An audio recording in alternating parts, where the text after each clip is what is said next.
Hello guys, good morning, good afternoon, and good evening from wherever you're watching me from. I'm your host Larry. To my returning subscribers, thank you, and to my new subscribers, I want you to feel much welcomed on board. So today I have this video lined up for you of this Irish man claiming that the Irish taught the Jamaicans English. So let's have a look at this video and then I'll be back with more comments. Irish accent and the Jamaican accent sound similar because they are similar. And that's because Irish indentured servants taught African slaves how to speak English in Jamaica. Bear with me because I've been getting these comments in a lot of my videos for a while now. But first let me start a couple of hundred years ago. The British doing what they do best, they colonised Jamaica. So they sent slaves from Africa and indentured servants from Ireland. Now what's the difference between an African slave and an Irish indentured servant? That's widely disputed amongst historians, but the only thing I know is that it was absolutely fucking shit for both sides. Thousands of these African slaves and thousands of these Irish indentured servants both died because the conditions were so fucking bad. But the Irish and the newly arrived slaves were fucked. Both of them in their own little hell on earth. But this is where the Irish servants started to teach the African slaves how to speak English. And that's how our accents sound so fucking similar. Until this day in Jamaica, the second biggest ethnic group in Jamaica is actually Irish Jamaican. A quarter of Jamaicans' population claims to have some Irish in them, Bob Marley included. Then not too long ago, both of our countries got our own independence from the Brits. Now the two tiny nations of Ireland and Jamaica have a massive influence on the rest of the world. Shake that thing. This video has millions of views, but despite its popularity, the content creator makes a lot of untrue claims. Let's talk about it. The claim that Irish indentured servants taught enslaved Africans how to speak English is not true. Long before the first indentured servant stepped foot in Jamaica, the British were there.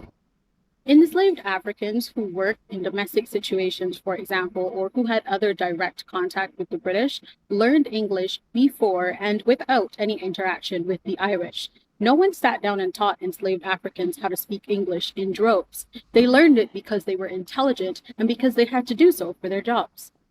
The second claim is that we don't know which was worse between indentured servitude and chattel slavery. Yes, we do. Chattel slavery was infinitely worse.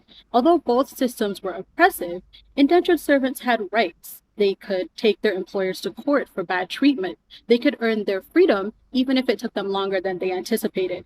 Enslaved Africans, by law, didn't even have the right to life. One of the things I saw commenters say a lot is that they're Jamaican or have Jamaican ancestry and have Irish last names. That happened because some indentured servants who were able to buy their freedom gained enough wealth to then turn around and buy enslaved Africans. A lot of you might be saying, well, why does that matter? His video was one of solidarity, to show that both the Irish and Jamaicans existed under the system of British colonialism. Well, it matters because it's not true. As Caribbean people, we know what to do when we're faced with overtly racist comments or overtly racist misinformation. But misinformation like this is more dangerous. It's subtle. It's easier for it to slip through the cracks. The revisionist, whitewashed history that we were taught about our cultures, who we are as people, and our languages was also taught to people in other cultures. Thankfully, over the last few decades, Caribbean scholars and researchers have worked tirelessly to debunk this misinformation. It's their work that's the reason I can do videos like this. Their work is the reason you message me and comment me and see me in the street and tell me that you're now more proud of your language after watching my videos. I don't have any issues with this creator. He shared information that I assume he believes to be factual and to be historically accurate.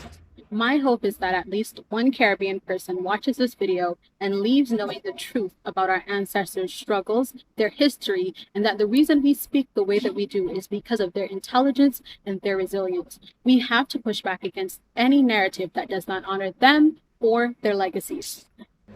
One of the most harmful ideologies I come across almost every day about Caribbean languages is that they are grammarless, that these languages don't have any type of structure, and that when we look at them, we should look at them as systems that are in some way inferior. But that's very far from the truth. Let me explain why. Every communication system, whether it's a dog barking or a rooster crowing or human speaking, has to have structure.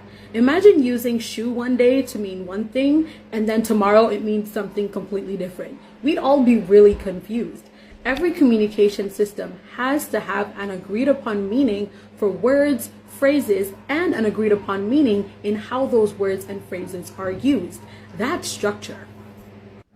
So, although language shifts and changes, and new words come into being, and old words become obsolete, and the meanings of words and phrases change over time, we still agree on the basics. We still agree on the basic structures of how language works. And that doesn't just happen in Standard English. That happens in Jamaican Creole, and Trinidadian Creole, and Bajan, and Guyanese Creole, and Saramaccan, and all of the other Caribbean Creoles that exist in our region. So if every communication system has structure, where did this idea that Caribbean languages don't have grammar come from? Racism. It came from racism. When Caribbean Creoles first started to be written about, both casually and academically, the people who were studying the language did not consider enslaved Africans to be in any way, shape, or form humans. They were considered property, and that extended to every area of how they were viewed, including their language. Caribbean Creoles and Pidgins were looked at as inferior versions of English, Spanish, French, and Dutch because the people who were writing about those languages and studying those languages considered the people who were speaking them to be inferior human beings. There was no consideration that enslaved Africans had any type of intellect, never mind that most of them came from communities where they were already speaking 2, 3, 4, and 5 languages. They were considered subhuman, and so was their language. And despite the decades and decades of linguistics research that proves that Caribbean languages are valuable, that they are worthy of not only being spoken but being studied as well, people still have a belief that we should leave those languages in the past. In fact, a recent visitor to Jamaica said just that. She referred to Jamaican Creole as slave language and asked why Jamaicans still speak it. I created this channel to push back against that harmful, ignorant narrative. Caribbean languages are valuable, they are rich, they are beautiful, and I'm gonna prove that one video at a time. So guys, I hope you've watched the video, and welcome back. So we've had the claims of this Irishman. Say that the Irish people taught the Jamaicans how to speak English. Now you tell me if that's true, but because to me, I can tell you that for reals, that's a lie. We know that are the first indigenous people of Jamaica. Well, I believe we know a bit of the history of Jamaica.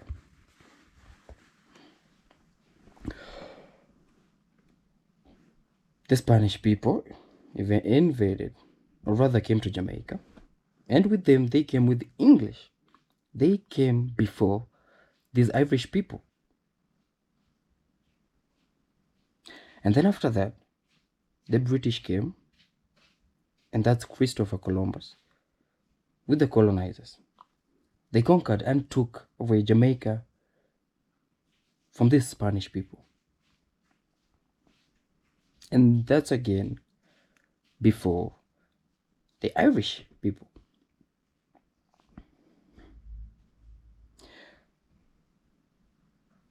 So these colonizers, they acquired some slaves, a lot of slaves from West Africa, which makes Jamaica a predominantly a black nation. And that's again before the Irish people. We know of patois language in Jamaica. Now, patois language, it's a combination of English and some of African languages, or rather African words.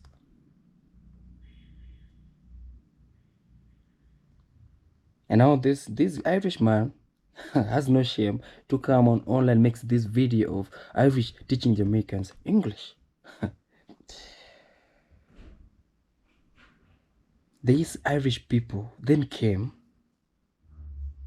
as endeavored servants, though they contributed also to this patois language. But it's for sure that they did not teach Jamaica how to speak English. They only contributed to the patrol language. Well, they found it already, but they just, okay, they played a part in it.